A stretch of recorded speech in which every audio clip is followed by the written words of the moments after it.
setting Washington's agenda. The Morning Majority, 5 to 9 on 630 WMAL. 8:37 on a Monday morning. We have Ken Cuccinelli with us, Attorney General, State of Virginia, the great state of Virginia. Oh, that's a commonwealth. I know, but I'm allowed to stay state. Okay. Come on. I live there. Yeah, you guys on the inside river are very touchy about the Commonwealth thing. I'm not touchy about it. Welcome, Ken. Maybe he's touchy about it. I don't know. I am touchy about it. There we go. There we go. Both sides of the aisle represented. Ken, tell me a little bit about this most recent ruling on the healthcare law, what it means for the suit that you brought. I believe they ruled that Virginia didn't have standing, which I don't quite understand. Yeah, standing is some people think of it as technicality, but every case of any kind has to have standing. And standing means that there's an injury right now that the court can fix if they were to rule in a particular way. And what the court said was that just because Virginia's own law, our Healthcare Freedom Act, which says that you as a Virginian can't be ordered to buy health insurance, has been trumped under the Supremacy Clause by the federal law, they said that's not an injury. It's not a real injury. They equated the statute to something like a statement of the legislature saying, we don't like the federal law. The problem with that is it also applies to private employers. It applies to Virginia state government. It applies to our local government. This is an extraordinary ruling by the court, and it is, I believe, the first of its kind to ever say that a state does not have standing to defend its own code of laws. This is really an extraordinary strike at state sovereignty and the ability of a state to defend its own sovereign interests. Here, a code of laws. You know, you and I don't have laws, but we certainly have constitutional rights. States are also relevant in our constitutional system. You can't punch a state in the nose like you could you or me, but states have laws. Right. So there are some unique aspects to states in our constitutional system, and there are supposed to be. Perhaps the most disturbing thing in the whole opinion was near the end when the court said, you know, if we let Virginia have standing in this case, they would just be this constitutional watchdog out there. Well, imagine that. What a concept. Yeah, that'd be dangerous.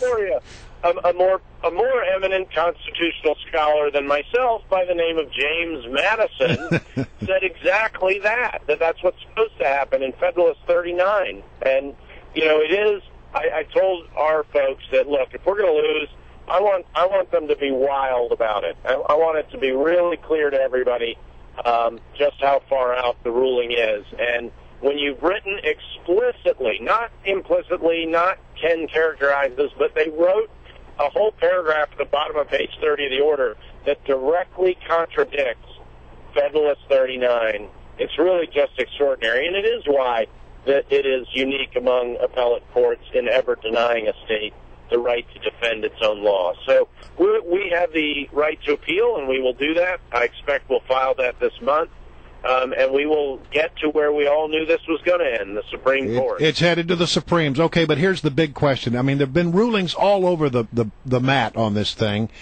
Yep. How does the thing look, the effort to overturn Obamacare and the federal mandate that has been handed down, how does it look overall, big picture? Not just Virginia, but the bigger picture. Sure. No, and that's the one that counts. A good question, Brian. I mean, my view of this has not changed from the day we filed it. My view, and I've read every order that's come out, I know no matter how long, I am cautiously optimistic that we're going to come out on top of this, by which I mean we're more likely to win than to lose. And we doesn't mean Virginia. It means that the individual mandate will be declared unconstitutional. Whoever's case it is, however it happens, is quite secondary to preserving the Constitution by doing that. And that's just critically important, and I think it will happen, and I think it'll probably happen in the next year or so. Yeah, there are some people who think this actually fast-tracks it to the Supreme Court. Do you see it that way? Well, it certainly does out of the Fourth Circuit, because the federal government, while they, every time something happens, the White House trots out a statement, we want this done as expeditiously as possible, and then the Department of Justice does literally everything they can think of to slow it down. And I know that shocks all of you. But it is It is still going to be an attempt by the federal government. I predict they'll ask for an en banc review in the 11th Circuit, where they lost and where the states down there won.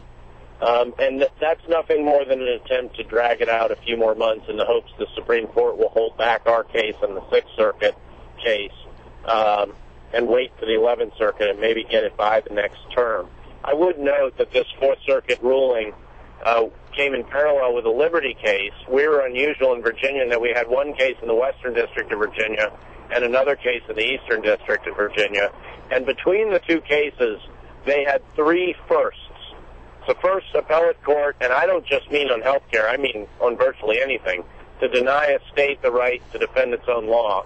Over in the Liberty case, they're the first panel to kick a case out on what's called the Anti-Injunction Act. It's a technical law. It's not that I suggest it's irrelevant or anything, right. But every other court, whether they're for or against the individual mandate, has said the Anti-Injunction Act doesn't apply. So they're outliers on that.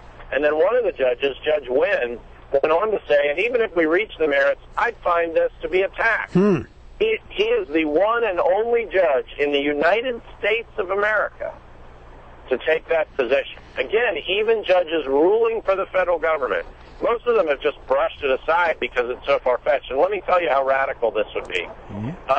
Judge Wynn called it a plenary taxing power. This means that the federal government could order you to do anything and penalize you monetarily. You got to pay a fine if you don't do it, and that equals a constitutional tax, and therefore they can do any of it. Wow. They can order you to wear pink on Monday and fine you $50, and if you don't and you sue, they'll say you got to pay it because it's a tax. They could, that rationale. They could absolutely guts states. They could order me to call it the Commonwealth of Virginia every time I was Every time That's right. We're going to fine you if you don't get that right. All right. Ken Cuccinelli, thank you very much for coming on the show. We always appreciate your time. Thanks, Ken. Hey, it's always a pleasure to be with you all. Thanks very much. The Virginia Attorney General, the Commonwealth of Virginia, here on WMAL.